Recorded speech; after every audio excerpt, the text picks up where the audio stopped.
देशातील तरुण पिढी अत्यंत अस्वस्थ झाली आहे अशी टीका सुप्रिया सुळेंनी केली आहे। लाठीचार्जची चौकशी झाली पाहिजे, तपास पारदर्शक व्हावा, एसआयटी स्थापन व्हावी, मुलांवर अन्याय झाला, अत्याचार झाला त्याची चौकशी व्हावी अशी मागणी देखील सुप्रिया सुळेंनी केली आहे। आज देशामध्ये एक चर्चेची गरज आहे। पार्लमेंट, संसद भवन हे चर्चेसाठी आहे आणि आमची एक चर्चा नीटच्या परीक्षेवर झालेली आहे आणि एक भावना सगळ्यांचीच होती की आज जी नवीन पिढी या देशाची आहे ती प्रचंड अस्वस्थ आहे आणि कुठल्याही जेव्हा एका देशामध्ये कुठलीही पिढी अस्वस्थ असणं हे काळजीची गोष्ट असते। ज्या मुलांवर जे अन्याय झाले, अत्याचार झाले, ज्या मुलं असतील किंवा मुलीही असतील, ज्या पद्धतीने मुलींवर अन्याय झाला याची एक पारदर्शक इन्क्वायरी ही झालीच पाहिजे।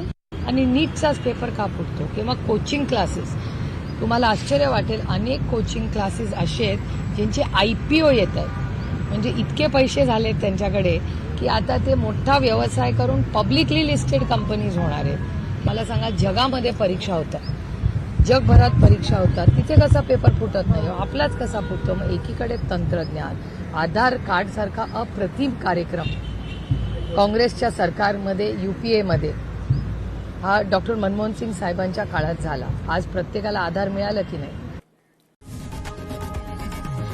लोकशाही मराठी ऐका, पहा, जागरूक रहा।